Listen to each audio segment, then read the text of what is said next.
దేవుణ్ణి ప్రేమించే వారికి, అనగా ఆయన సంకల్పము చొప్పున పిలువబడిన వారికి మేలు కలిగేటందుకే సమస్తము సమకూడి జరుగుతున్నదని ఎరుగుదుము.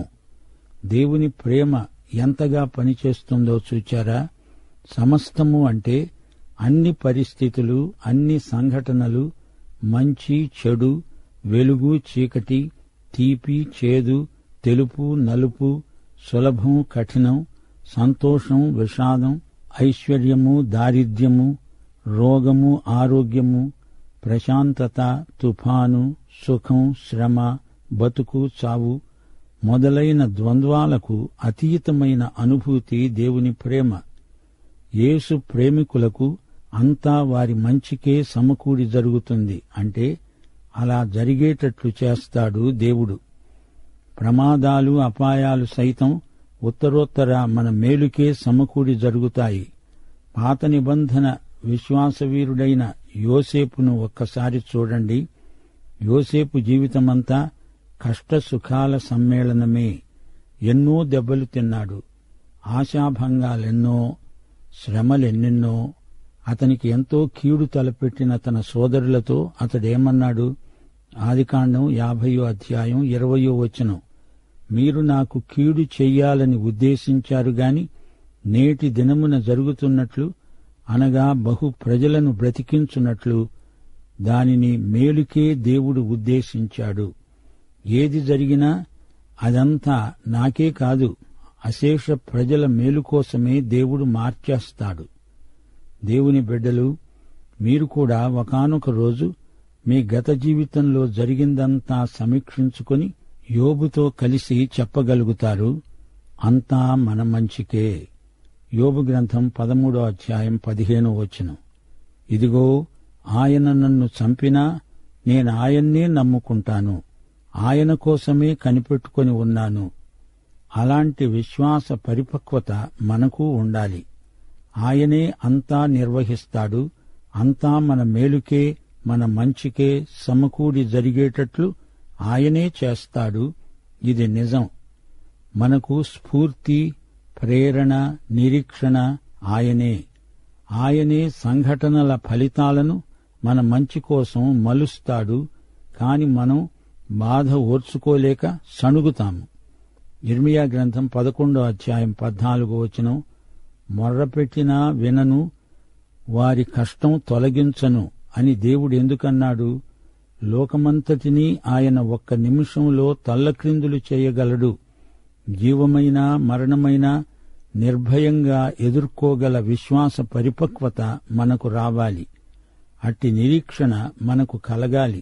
తన భవిష్యత్తును అపొస్తలుడైన పౌలు ఎంతో ధైర్యంగా ఎదుర్కొన్నాడు.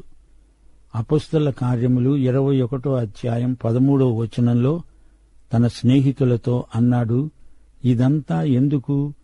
మీరు ఏడ్చి నా గుండెలు బద్దలు చేస్తారెందుకు? నేనైతే ప్రభువైన యేసు నామము నిమిత్తము యెరూషలేములో బంధింపబడడానికి మాత్రము కాక చనిపోవటానికి కూడా సిద్ధంగా ఉన్నాను. పౌలులాగే మనం కూడా మన భవిష్యత్తునంతా ఆయన చేతులకు పూర్తిగా అప్పగించగలం. దేవుని సంకల్పము చొప్పున పిలువబడిన వారికి సమస్తము వారి మేలుకే సమకూడి జరుగుతుంది. పిలువబడిన వారా? వారెవరు? దేవుని ఆహ్వానం అందుకున్నవారు, అంగీకరించినవారు, వారు పైనుండి జన్మించినవారు, దేవుడు దయాళుడని రుచి చూచినవారు, దేవుని ప్రేమను అనుభవించినవారు. లోకంలో 3 రకాల మనుషులున్నారు. 1 కొరింథీ 1:23-24 మేము సిలువ వేయబడిన క్రీస్తును ప్రకటిస్తున్నాము. ఆయన యూదులకు ఆటంకముగాను అన్యజనులకు వెర్రితనముగాను ఉన్నాడు.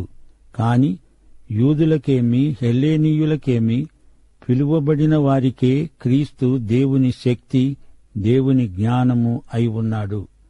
అసలు సంగతి ఏమిటంటే, యూదులు యూద మతాన్ని నమ్మారు, మతాచారాలను నమ్మారు. వారికి యేసు శిలువ ఒక అడ్డుబండ. ఇక గ్రీకువారో, వీరు యూదేతరులు, అన్యులు. వీరికి వేదాంతము, మానవ జ్ఞానము ఎంతో ముఖ్యం. యేసు శిలువ అంటే వీరికది వెర్రితనమనిపించింది. అయితే మూడో వర్గముంది చూడండి, యూదేతరులలో నుండి పిలువబడిన వారు. యూదులు, గ్రీకులు అందరి మధ్యలో నుండి పిలువబడిన వారే వీరందరూ. వీరి మతాన్ని బట్టి కాదు, మానవ జ్ఞానాన్ని బట్టి కాదు, యేసు శిలువ వీరిని పిలిచింది. శిలువ వార్త శక్తిభరితమై మనుష్యులను రక్షిస్తుంది. జ్వాలాగర్భితమైన శక్తి శిలువను గురించిన వార్త. దేవుడు పిలువగా ఆ పిలుపు వీరు విన్నారు.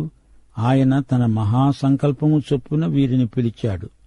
ఊహించండి, అదిగో ఆ మడుగులో 10 తాబేళ్లున్నాయి.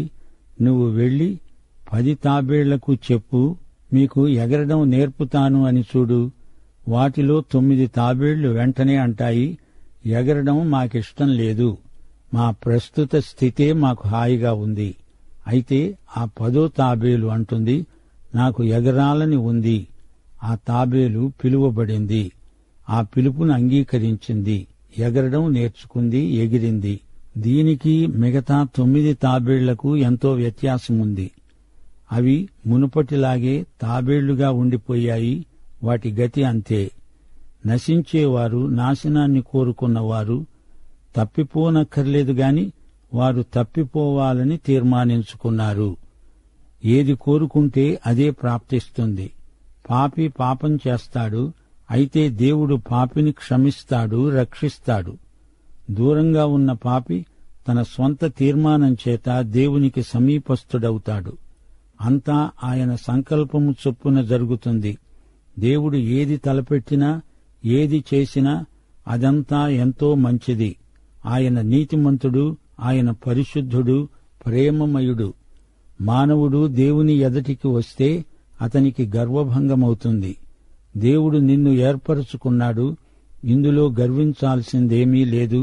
దేవుని కృప, రక్షణ కార్యం దేవుని పని, అది దేవుని జ్ఞానం. ఆయన సంకల్పం నీ పట్ల నెరవేరిన విధానం, ఇది దేవుని నిత్య మహాసంకల్పం. ఆయన సంకల్పాన్ని ఎవరూ మార్చలేరు, ఆపలేరు. 29, 30 వచనాలు పరిశీలించండి. తన కుమారుడు అనేక మంది సహోదరులలో జ్యేష్ఠుడయ్యేటట్లు దేవుడు ఎవరిని ముందు ఎరిగి ఉన్నాడో వారు తన కుమారునితో సారూప్యము గలవారు అవడానికి వారిని ముందుగా నిర్ణయించాడు. ఎవరిని ముందుగా నిర్ణయించాడో వారిని పిలిచాడు. ఎవరిని పిలిచాడో వారిని నీతిమంతులుగా తీర్చాడు. ఎవరిని నీతిమంతులుగా తీర్చాడో వారిని మహిమపరచాడు. పిలువబడిన వారికి వర్తించే వచనమిది. వీరు దేవుని నిత్య సంకల్పంలో ముందుగానే నిర్ణయించబడినవారు. ఈ 2 వచనాలు నశించిన వారిని గురించినవి కావు. ఎవరినీ నశించడానికి దేవుడు ముందుగా నిర్ణయించడు. దేవుడు నిన్ను రక్షించాడు అంటే నిన్ను నిత్యత్వం దాకా తీసుకువెడతాడని అర్థం. ఆయన నిన్ను ముందుగా ఎరుగును, ముందుగా నిర్ణయించాడు, పిలిచాడు, నీతిమంతుడిగా తీర్చాడు, నిన్ను మహిమపరుస్తాడు. ఇదంతా ఒకే ప్రక్రియ. ఇది ఇలానే కొనసాగుతుంది. ఇది పవిత్రీకరణ ప్రక్రియ. విశ్వాసి యొక్క వ్యక్తిగత జీవితంలో, హృదయాంతరంగంలో దేవుడు కొనసాగించే పరిశుద్ధ ఉద్యమమిది. ఇది దేవుని అనాది సంకల్పం. ఆయన గొర్రెలకు మంచి కాపరి, ప్రధాన కాపరి. ఆరంభంలో 100 గొర్రెలున్నాయి. చిట్ట చివరి వరకు 100 ఉంటాయి. ఒక్క గొర్రెను కూడా ఆయన పోగొట్టుకోడు, కోల్పోడు. లూకాసు వార్త 15వ అధ్యాయంలో ప్రభువు చెప్పింది ఇదే ఉపమానం. జ్ఞాపకం చేసుకోండి. మంచి కాపరి అంటే యేసు ప్రభువే. అందులో ఒక గొర్రె ఉంది. ఉండి ఉండి కనపడకుండా ఎటో పోయింది. ఒక్కటే గదా, పోతే పోయిందిలే, 99 గొర్రెలు నాకున్నాయి గదా అని మంచి కాపరి సరిపుచ్చుకోలేదు. 100 గొర్రెలను నీతిమంతులుగా తీర్చాడు. అంటే అవి మహిమలో ప్రవేశించే వరకు వాటిని విడువడు, ఎడబాయడు. చిట్ట చివరి గొర్రెదాకా లెక్కపెట్టి మొత్తం 100 ఉండేటట్లు చూస్తాడు. ముందు నిర్ణయం అంటే ఇదే. ఆరంభంలో పిలిచినప్పుడు 100 గొర్రెలు, అయితే మహిమలో ప్రవేశించేటప్పుడు కూడా ఆ 100 ఒక్కటి తక్కువ కాకుండా ఉంటాయి. క్రీస్తును నమ్మిన వారిని ఆయన విడువడు, ఎడబాయడు. పాత నిబంధనలోని అబ్రాహాము, ఇస్సాకు, యాకోబు, యోసేపులను ఈ వచనంలోకి తెచ్చిపెట్టి చూడండి. అబ్రాహామును ఆయన ముందుగా ఎరుగును, ఇస్సాకును పిలిచాడు, యాకోబును నీతిమంతునిగా తీర్చాడు, యోసేపును మహిమపరిచాడు. ఎంత ఆశ్చర్యం! 31వ వచనం, దేవుడు మన పక్షమున ఉండగా మనకు విరోధి ఎవడు? ఇట్లుండగా ఏమంటాం అనేది ఏదీ లేదు. మనకు విరోధి ఎవడు? దేవుడైతే మన పక్షాన ఉన్నాడు. దేవుని సన్నిధికి వచ్చి నా మీద నేరం మోపేవాడెవడో ఇటు రమ్మను అంటూ పౌలు సవాలు చేస్తున్నాడు. తన స్వకీయ కుమారుణ్ణి మనకు అనుగ్రహించడానికి వెనుకదీయక మన అందరి కొరకు ఆయనను అప్పగించినవాడు ఆయనతో పాటు సమస్తమును మనకు ఎందుకు అనుగ్రహించడు? దేవుడు తన అద్వితీయ కుమారుణ్ణి ఇవ్వాల్సి వచ్చినప్పుడు ఆయన పస్తాయించలేదు, వెనుక తీయలేదు, ఇచ్చేశాడు. అబ్రహాము తన కుమారుణ్ణి బలి ఇవ్వబోతుంటే అబ్రహామా ఆగు అన్నాడు గాని దేవుడు తన స్వంత కుమారుణ్ణి మనకు శిలువ బలియాగంగా ఇచ్చినప్పుడు ఎవరూ ఆపలేరు. తన కుమారుణ్ణి మన కోసం బలి ఇచ్చాడు. తన సొంత కుమారుణ్ణి ఇచ్చినప్పుడు ఆయనతో పాటు ఆయనదంతా మనకు ఇచ్చివేశాడు. గొర్రె తెలివి తక్కువ జంతువు. గొర్రె క్షేమంగా ఉన్నదంటే కాపరిని బట్టే. యేసు నీకివ్వబడినప్పుడు ఆయనతో పాటు ఆయనకున్న మహిమైశ్వర్యమంతా నీదే అవుతుంది. దేవుని చేత ఏర్పరచబడిన వారి మీద నేరము మోపేవాడెవడు? నీతిమంతులుగా తీర్చేవాడు దేవుడే. శిక్ష విధించేవాడు ఎవడు? చనిపోయినవాడు క్రీస్తు యేసే. అంతేకాదు, మృతులలో నుండి లేచినవాడు ఆయనే. ఆయన దేవుని కుడిపార్శ్వమున ఉన్నవాడై మన కొరకు విజ్ఞాపనము కూడా చేస్తున్నాడు. దేవుడు ఏర్పరచుకున్నవారు ఎలాంటివారు? నీతిమంతులుగా తీర్చబడిన పాపులు. దేవుడు వీరిని తన సింహాసనమెక్కిస్తున్నాడు. సిలువ వేయబడి మృత్యుంజయుడుగా లేచిన యేసు మనకు విధించబడిన శిక్ష మనకు తొలగిపోయింది. క్రీస్తు మన కోసం ఏమి చేశాడు? ఆయన మన కోసం చనిపోయాడు. మన అక్రమములకు గాను ఆయన అప్పగించబడ్డాడు. ఆయన మృతులలో నుండి లేచాడు.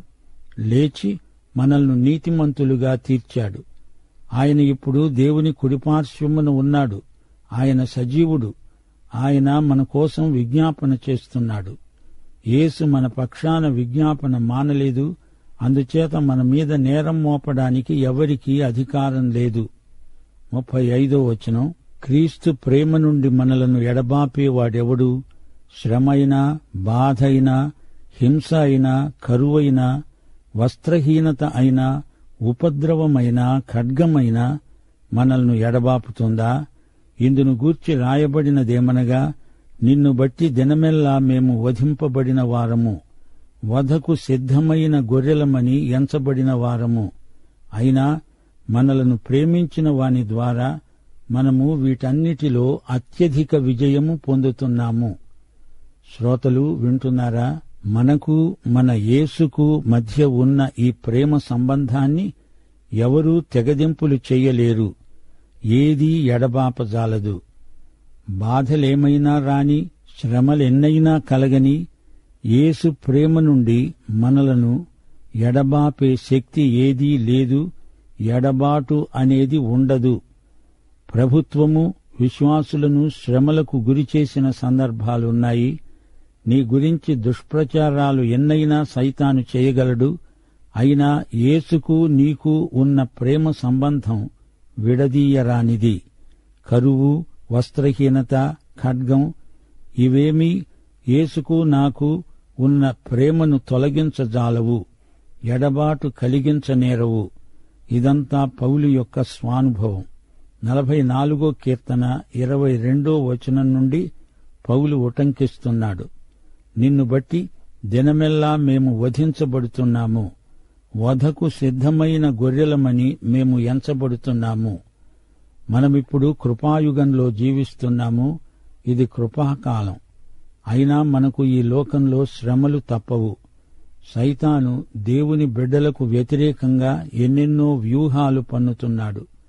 సంఘ చరిత్ర ఈ సత్యాన్ని సమర్థిస్తుంది, రుజువు చేస్తుంది.